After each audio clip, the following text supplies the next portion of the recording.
नमस्कार, कैसे हैं आप लोग? आई होप आप लोग अच्छे होंगे। आज हम लोग पढ़ेंगे हिंदी व्याकरण के सर्वनाम। हिंदी व्याकरण में हम लोग पढ़ने वाले हैं सर्वनाम। तो आज मैं सर्वनाम को बहुत ही आसान तरीके से बताऊंगी, जो आपको कभी नहीं भूलेगा। तो वीडियो को शुरू से लास्ट तक जरूर देखें, सर्वनाम आपका क्लियर हो जाएगा। तो चलिए शुरू करते हैं। सर्वनाम सर्वनाम कहते किसे हैं? वह शब्द जो संज्ञा के बदले में आए उसे सर्वनाम कहते हैं। जैसे मैं, तुम, हम, वह, आप, उसका, उसकी आदि। अब यह संज्ञा होता क्या है? संज्ञा के बदले में जो प्रयोग किया जा रहा है उसको सर्वनाम कहते हैं। तो संज्ञा जो होता है किसी का भी नाम हो जाता है। जानवरों का नाम, आदमियों का नाम, पशु पक्षियों के नाम हो जाते हैं और शहरों के नाम आ जाते हैं।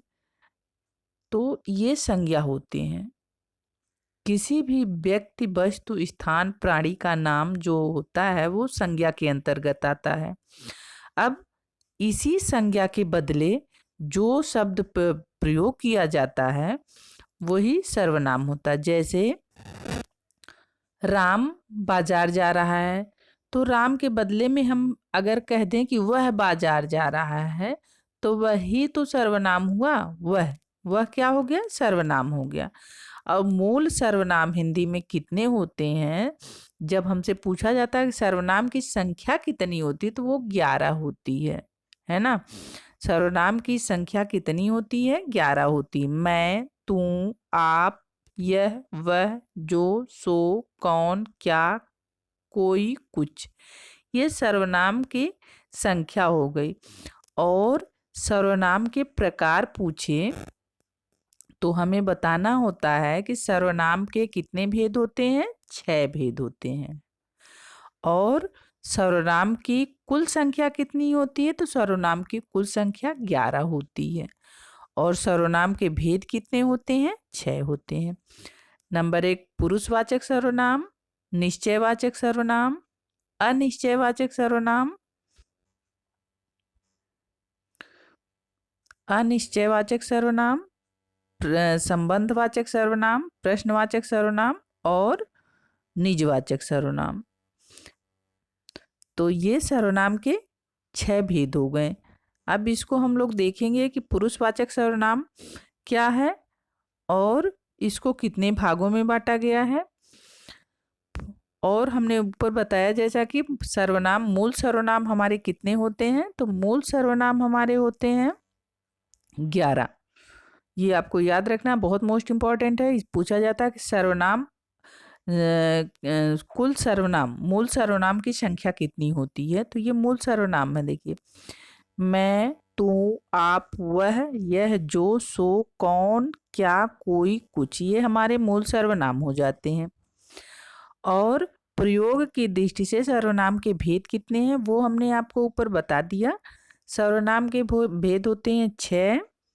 पुरुषवाचक सर्वनाम, निश्चयवाचक सर्वनाम, अनिश्चयवाचक सर्वनाम और संबंध सर्वनाम, प्रश्नवाचक सर्वनाम और निजवाचक सर्वनाम।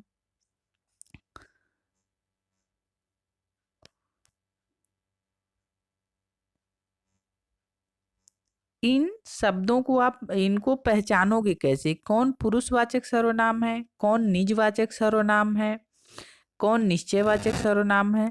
अब आपको पहचानने के लिए देखिए, ये है पुरुषवाचक सर्वनाम में आता मैं, तुम, वह, मैंने। निजवाचक में आप, निश्चयवाचक में यह, वह, अनिश्चयवाचक में आते हैं शब्द कोई, कुछ, संबंधवाचक में जो, सो, प्रश्नवाचक में कौन, क्या। आगे मैं इसको और क्लियर बता रही हूं। अब पुरुषवाचक सर्वनाम होता क्या है? पुरुषवाचक सर्वनाम जो सर्वनाम वक्ता, बोलने वाले, श्रोता, सुनने वाले तथा अन्य किसी के लिए प्रयुक्त होता है उसे पुरुष सर्वनाम कहते हैं। पुरुष सर्वनाम में मैं, तू, वह आदि आता है।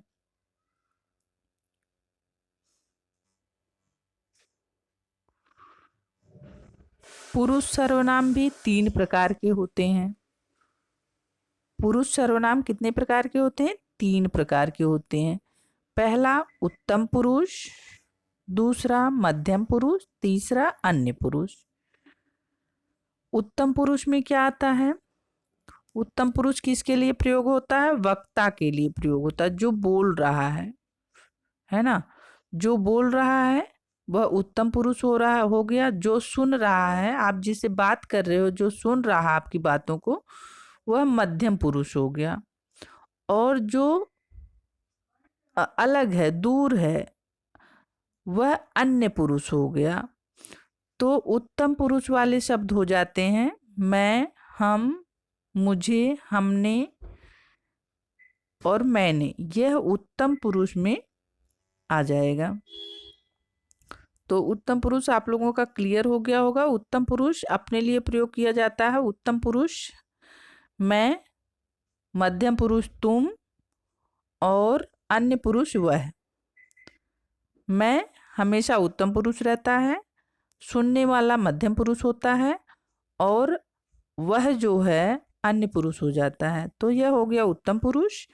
आगे हो जाता है मध्यम पुरुष। अब मध्यम पुरुष जो है सुनने वाला हो जाएगा। श्रोता जो है मध्यम पुरुष हो जाएगा। श्रोता संवाद करते समय जिन सर्वनाम शब्दों का प्रयोग करते हैं उन्हें मध्यम पुरुष कहा जाता है ना। जिन श्रोता के लिए आप जिन शब्दों का प्रयोग करते हो वह मध्यम पुरुष हो जाता है। जैसे आप बात कर रहे हो किसी से, तो उस सुनने वालों के लिए क्या प्रयोग करोगे? तू, तुम, तुमको, तुझे, आप, आपको, आपके इत्यादि शब्दों का प्रयोग करते हैं। तो यह जो है मध्यम पुरुष हो जाएगा। आगे देखते हैं अन्य पुरुष। अन्य पुरुष किसे कहते हैं? यह जो है पुरुषवाचक सर्वनाम के भेद चल रहे हैं। पुरुष को पुरुषवाचक जो सर्वनाम के 6 भेद हैं, उसका पहला भाग है पुरुषवाचक सर्वनाम। उसी पुरुषवाचक सर्वनाम के 3 भेद हुए हैं, उत्तम पुरुष, मध्यम पुरुष और अन्य पुरुष। यह तीसरा भाग है अन्य पुरुष। तो अन्य पुरुष कौन हो गया? जिस सर्वनाम शब्दों के प्रयोग से वक्ता और श्रोता का संबंध ना होकर किसी अन्य का संबंध संबोधन प्रतीत हो, वह शब्द अन्य पुरुष कहलाता है। जैसे यह, वह, उन, उनको, उनसे, उन्हें, उसके, इसने आदि। आगे देखते हैं। अब हमारा आ जाता है दूसरा सर्वनाम निश्चयवाचक सर्वनाम। तो निश्चयवाचक सर्वनाम क्या होता है उसको हम लोग देखते हैं। जो सर्वनाम निकट या दूरी की किसी वस्तु की ओर संकेत करे उसे निश्चयवाचक सर्वनाम कहते हैं। जो सर्वनाम निकट या दूरी की वस्तु की ओर संकेत करे उसे क्या कहते हैं? निश्चयवाचक सर्वनाम कहते हैं। जैसे यह लड़की है, यह पुस्तक है, ये हिरन है, वे बाहर गए हैं। इन वाक्यों को देखिए, है ना। तो इन वाक्यों से क्या पता चल रहा है? एक निश्चितता का पता चल रहा है कि वह क्या है? लड़की है, यह लड़की है, वह पुस्तक है ना। निश्चित चीजों का पता चल रहा है, तो यहाँ पे निश्चयवाचक सर्वनाम हो जाता है। जहाँ पे आपको किसी चीज का निश्चय पता चल जाता है कि यह ये चीज है, यह राम है, यह पुस्तक है, यह हिरन है ना। तो वहाँ पे निश्चयवाचक सर्वनाम हो जाता है। आगे देखते हैं। जैसे वह माधव की गाय है ना। तो ये देखिए वह यानी यहाँ पे जहाँ पे आप वह देखो, यह देखो, तो यह निश्चयवाचक सर्वनाम में प्रयोग होते हैं। तो जैसे वह माधव की गाय है। अब गाय किसकी है? यहाँ पे आपको निश्चय पता चल रहा है कि वह माधव की गाय है, वह राम का भाई है। तो इसमें क्या हो रहा है? एक निश्चितता का पता चल रहा है कि वह उसी की चीज है। जहाँ पे आपको निश्चितता का पता चल जाए वहाँ पे निश्चयवाचक सर्वनाम हो जाता है। यह वह सर्वनाम शब्द किसी विशेष व्यक्ति को निश्चित संकेत करते हैं, अतः संकेतवाचक भी कहलाते हैं। आगे देखते हैं अनिश्चयवाचक सर्वनाम। अब अनिश्चयवाचक सर्वनाम में क्या होगा? जिस सर्वनाम से किसी निश्चित व्यक्ति या पदार्थ का बोध नहीं होता है उसे अनिश्चयवाचक सर्वनाम कहते हैं। जहाँ पे आपको किसी वस्तु की निश्चितता का पता ना हो, निश्चय ना हो, आपको संदेह हो कि यह क्या है, कौन है ना, तो यहाँ पे जिस चीज़ का निश्चय पता ना चले वहाँ पे अनिश्चयवाचक सर्वनाम होता है। जैसे बाहर कोई है ना, बाहर कोई है यानी कौन है आपको पता नहीं है। मुझे कुछ नहीं मिला, आपको कुछ नहीं मिला, है ना। तो यहाँ पे क्या हो रहा है? कुछ पता नहीं चल पा रहा है, निश्चय कुछ पता नहीं चल पा रहा है, तो यहाँ पे अनिश्चयवाचक सर्वनाम हो गए। जैसे कोई आ रहा है, कोई आ तो रहा है लेकिन ये पता नहीं है कौन आ रहा है। दरवाजे पर कोई खड़ा है, अब दरवाजे पे कोई खड़ा तो है लेकिन ये निश्चय नहीं है कौन खड़ा है, तो यहाँ पे अनिश्चयवाचक सर्वनाम हो जाएगा। जैसे दूध में कुछ गिर गया है, गिरा तो है लेकिन क्या गिरा है ये पता नहीं है। तो यहाँ पे जहाँ पे ऐसे शब्द आए कोई, कुछ, ये दो शब्द आपको पकड़ने हैं। जहाँ पे कोई देखो, कुछ देखो, वहाँ पे अनिश्चयवाचक सर्वनाम हो जाता है। आगे देखते हैं अनिश्चयवाचक सर्वनाम के ही कुछ उदाहरण दिए गए हैं। जैसे स्वाद में कुछ कमी है, आप भोजन कर रहे हो उसमें स्वाद तो है लेकिन कुछ कमी महसूस हो रही है जिसको आप जान नहीं पा रहे हो क्या कमी है इसमें, है ना। तो यहाँ पे देखिए कुछ शब्द का प्रयोग किया गया। तो यहाँ पे जहाँ पे कोई और कुछ शब्द दिखे आपको, तो आपको यह जान लेना कि यह जो है अनिश्चयवाचक सर्वनाम ही है। तो कोई कुछ सर्वनाम शब्दों में किसी घटना या किसी के किसी के होने की प्रतीत हो रही है किंतु वास्तविकता निश्चित नहीं हो रही है ना। तो यहाँ पे अनिश्चयवाचक सर्वनाम हो जाता है। आगे देखते हैं संबंधवाचक सर्वनाम। अब संबंधवाचक सर्वनाम क्या होता है? यह चौथा प्रकार हो गया सर्वनाम के, संबंधवाचक सर्वनाम। जो सर्वनाम किसी दूसरी संज्ञा या सर्वनाम से संबंध दिखाने के लिए प्रयुक्त हो उसे संबंधवाचक सर्वनाम कहते हैं। जैसे जो करेगा सो भरेगा, इस वाक्य में जो शब्द संबंधवाचक सर्वनाम है ना। जो जैसा करेगा वैसा भरेगा, जो सो और काकी के का जहाँ पे प्रयोग हो वहाँ पे काकी के, रारी रे, इन शब्दों का भी जहाँ पे प्रयोग होता है वहाँ पे संबंधवाचक सर्वनाम होता है। जैसे जो करेगा सो भरेगा, यह हमारी है ना, यह हमारी पेन है। तो क्या हो रहा है? यह जो है संबंधवाचक हो रहा है ना। जो जैसा करेगा वह वैसा भरेगा, तो यह संबंधवाचक सर्वनाम हो गया। आगे देखते हैं।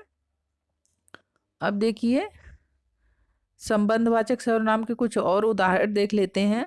जैसे जो कर्म करेगा उसको फल मिलेगा, जो, सो, उसको, जिसकी, उसकी, जैसा, वैसा, जो, उसे, उसकी, उसकी, जैसा, वैसा, ये शब्द जहाँ पे आए ये क्या दिखाते हैं? संबंध को प्रतीत करते हैं, दिखाते हैं, दर्शाते हैं। जो कर्म करेगा फल उसी को मिलेगा, जिसकी लाठी उसकी भैंस, जैसा कर्म वैसा फल। तो इस प्रकार से ये जो है संबंधवाचक सर्वनाम हो गए। सार्वनामिक शब्दों में परस्पर संबंध की प्रतीत होती है ना। सार्वनामिक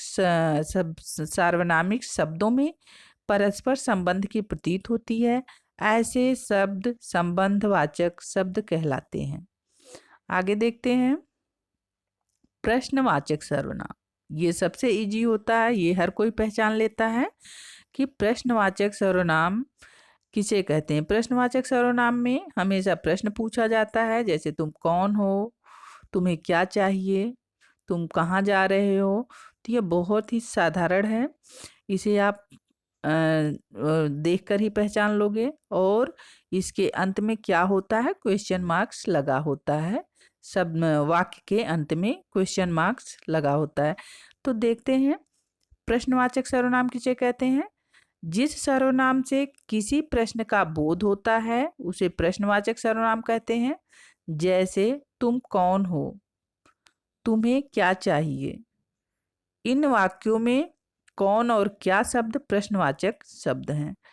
तो इससे आपको पता चल गया होगा प्रश्नवाचक सर्वनाम सबसे सरल सर्वनाम है, जिसे आप देखकर ही पहचान लोगे, इसमें कोई कठिन की बात नहीं है। आगे देखते हैं इसके उदाहरण। तुम क्या कर रहे हो, अब यहाँ पे देखिए, यहाँ पे क्वेश्चन मार्क्स लगा हुआ है। तुम क्या कर रहे हो, बहुत ही आसान है। क्या राम के पास क्या राम पास हो गया, है ना। यहाँ पे क्या किया जा रहा है, क्वेश्चन पूछा जा रहा है, प्रश्न किया जा रहा है कि क्या राम पास हो गया है। तुम क्या कर रहे हो, पूछा जा रहा है मास्टर जी का क्या नाम है।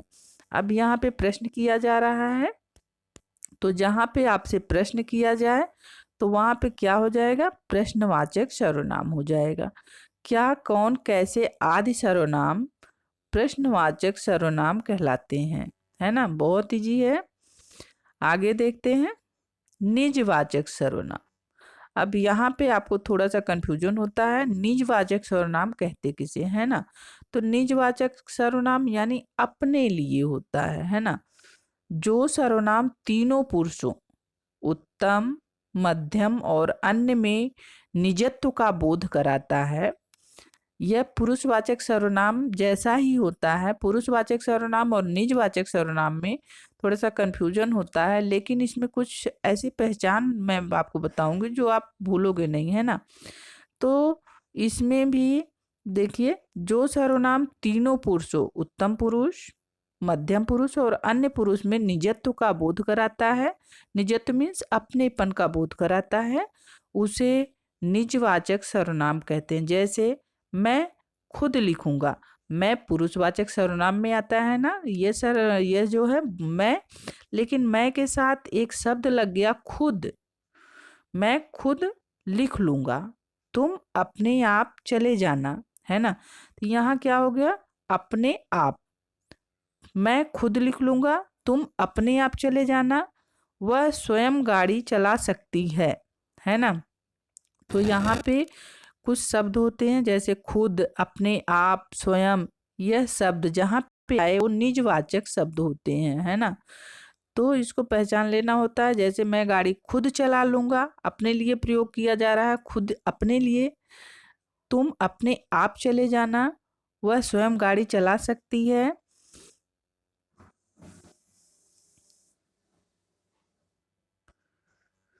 मैं अपने कार्य स्वयं करता हूँ, है ना। तो यहाँ पे आपको पकड़ना है कि स्वयं, अपना और स्वयं, अपने के साथ क्या लगा है, स्वयं लगा है। तो यहाँ पे निजवाचक सर्वनाम हो जाता है मेरी माता अपने आप, है ना, स्वयं, अपने आप। मैं अपनी गाड़ी से आऊँगा, है ना। यहाँ पे निज अपने की बात की जा रही, मैं अपने पिताजी के साथ आऊँगा। मैं तो सर्वनाम है, लेकिन इसके साथ क्या लग गया, अपने। तो ये जो है निजवाचक सर्वनाम हो जाता। अपना, अपनी, आप जिस सर्वनामिक शब्दों से अपने या अपने तो का बोध हो तो वह निजवाचक सर्वनाम होता है। तो आज की वीडियो में मैंने सर्वनाम बहुत ही आसान तरीके से बताने की कोशिश की। आई होप आप लोगों को वीडियो अच्छी लगी हो। मिलते हैं अगली वीडियो में नए टॉपिक के साथ। पूरी वीडियो देखने के लिए धन्यवाद। वीडियो को लाइक करना, शेयर करना बिल्कुल ना भूलिए। धन्यवाद।